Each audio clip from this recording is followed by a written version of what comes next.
Good tidings, my friend. I am glad you have come. Do you tire from the tyranny of 5e? There's another, a darker force that can quench your thirst.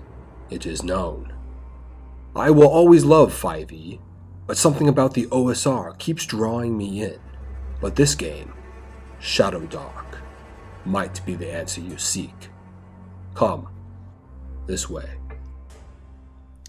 Hello everyone, welcome back to House DM. Today we're going to talk about a couple aspects of Shadowdark that I love and I think are worth your time. I'd also like to add that I'm not sponsored by the creator of Shadowdark or anything like that. I'm just making this video because I really like what I see. So, what is Shadowdark? Shadowdark is a fantasy tabletop role-playing game created by Kelsey Dion from the Arcane Library. The game elegantly combines OSR mechanics with modern RPG systems like 5th edition and index card RPG. There's also a lot of inspiration pulled from games like Dungeon Crawl Classics and BX D&D. Specifically, its focus on exploration, which, in my humble opinion, is one of the coolest and most underrated pillars of D&D. At the end of this video, I'll show you where you can download both of the quick start PDFs for free. There should be a finalized and published book coming out at some point, but only Kelsey knows when that will be. Now, the first aspect of Shadowdark that I love is the lack of skills. And what I mean by that is there simply aren't any. If you want to be good at sneaking, put more of your ability score points into dexterity. Want to hit things really hard and lift heavy shit? Put it in strength. You want to be aware of your surroundings and find hidden things like secret doors? Then bump your wisdom.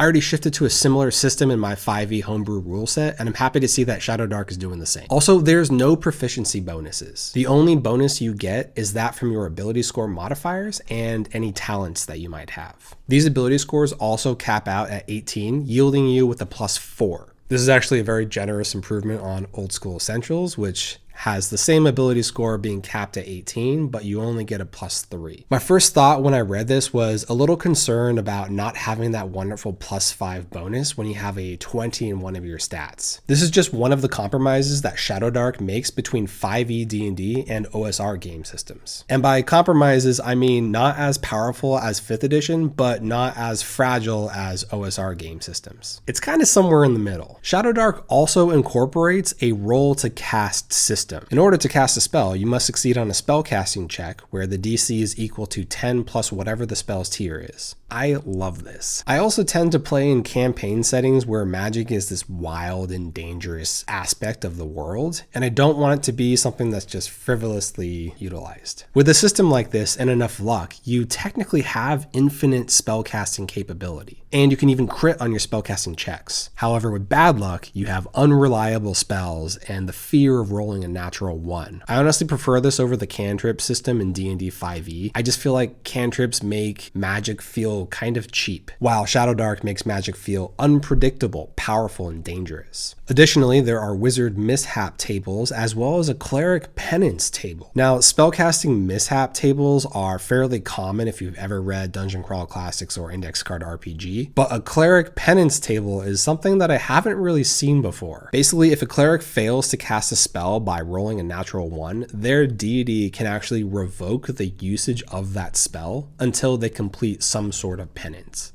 This penance sacrifice, as the book puts it, can be something that is like a holy quest they must undertake, or some form of material sacrifice of an item with value. This is a simple and brilliant system for bridging the gap between a cleric's backstory and the actual game mechanics. And then, of course, the wizard mishap table is just a bunch of stuff that could happen to your wizard if they also roll a natural 1 on their spellcasting checks. Some of them are pretty fun. You should definitely take a look at them. Now, there's a really cool mechanic I've seen in other OSR games called a morale check. This is the system that was designed to allow your players to utilize other tactics to end combat besides just fighting to the death. This typically would happen after the first death occurs in the fight, or if half of the enemy forces are slain. If the 2d6 roll was greater than the monster's loyalty score, then that group would either try to flee, retreat, or parlay with your party. I always had a hard time remembering how to determine the 2d6 roll because in my book, rolling high is good and rolling low is bad, but with OSR, they kind of flip that around a couple times. In Shadowdark, we speak with this kind of voice. I don't know why. In Shadowdark, morale checks are always just a simple DC 15 wisdom check. That's it. That's it. This is great for me as a GM. You roll less than 15 on the wisdom check, then the monster flees. I just love the simplicity of this system. Some of the monsters in the book also, like skeletons and certain undead, they have an ability where they're just immune to morale checks, which is great, which means they can't be convinced to flee. Unless you're turning the undead, in which case... Actually, does that work? Can you turn the undead? Where's turn undead? Turn undead. It's a spell in this game. Turn undead. You rebuke undead creatures, forcing them to flee. You must present a holy system to cast a spell. Undead creatures within range must make a charisma check opposed by your spellcasting check. If a creature fails, it flees for 5 rounds and cannot come within near of you during that time.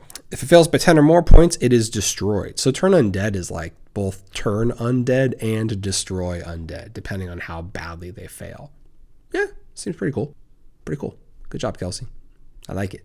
I like it a lot. Oh yeah, and remember, just because a monster flees the encounter doesn't mean that they're not going to return or show up again later with reinforcements. They're just fleeing that particular battle right then and there. Something to consider, GMs. Now, each class has a couple of set starting abilities as well as a talent table. This talent table determines what additional ability you get at level 1 and all odd levels after that. The catch, however, is you determine which talent you get randomly by rolling 2d6. Rolling a 3 to 11 tends to give you some sort of standard either ability score increase or an increased chance to your spellcasting checks or damage or something along those lines. While 2s and 12s are either a pretty unique talent or your choice of any of the talents on the table. Some examples of rare talents are the cleric gains a passive ability to cast one of their spells with advantage, always. Or the wizard just gains one random magic item, which I think is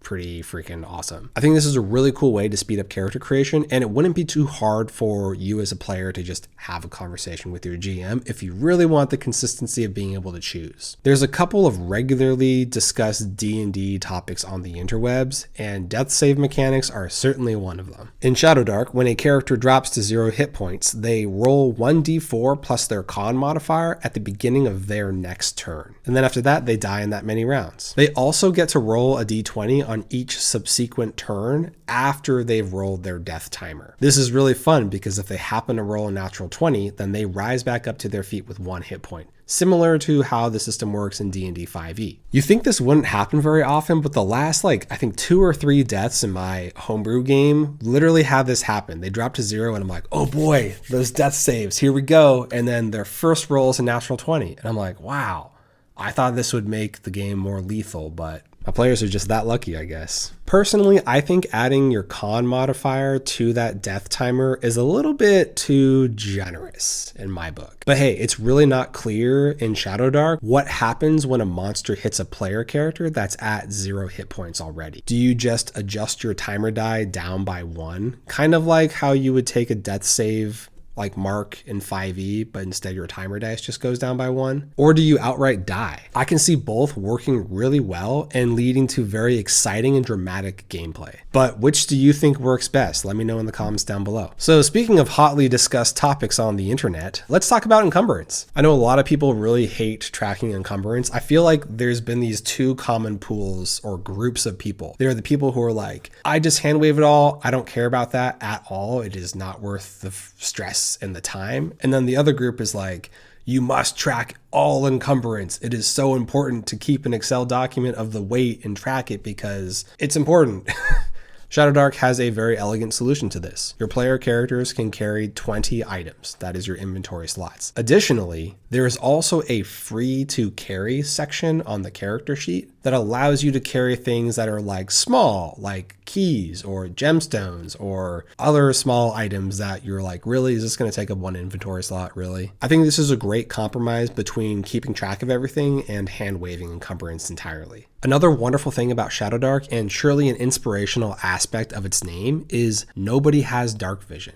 Everyone is terribly dependent on torches, lanterns, and light spells, hence the importance of the encumbrance system. Torches also last for 1 hour of real time, not in-game time, of real time. I thought this was a little cheeky and a really brilliant way to add motivation for making decisions at the table and moving the game along. Because the longer you take to figure out what your next course of action is, the sooner you're going to be running out of resources. If the lights go out, all player characters have disadvantage on pretty much all checks and attack rolls that they could make. The environment also becomes deadly, which basically means random encounters are rolled more frequently, resulting in a higher chance of being attacked by monsters. All monsters, of course, are also dark adapted, so they can see you, but you can't see them. Now, I'm not fully sure how I feel about this next one, but I can see how this would be for the best. There are no bonus actions or attacks of opportunity in Shadowdark, just movement and action. Something I have noticed in a lot of OSR games is they don't have attacks of opportunity or bonus action abilities. There's no pausing to figure out, oh, can that one spell be cast as a bonus action, or was that ability actually a bonus action or a regular action? You can just kind of skip all of that. It's just movement, action, and then maybe there's a free action if you're trying to like draw your sword, or can you do it in less than 5 seconds and then also do your action? Then it makes sense. If I had to describe Shadowdark in one sentence, I would say it's a modern take on the new era of OSR type tabletop RPGs. And I certainly think that it's worth a look. Now, if you want to grab a copy of those quick start PDFs, you can head on over to the arcanelibrary.com or check the description down below and all the links are there. I haven't read a ton of Shadowdark modules, but if you want to check out a really cool adventure that you could fairly easily port over to this system, I highly recommend you watch this video next. Thanks for watching and I'll see you next time.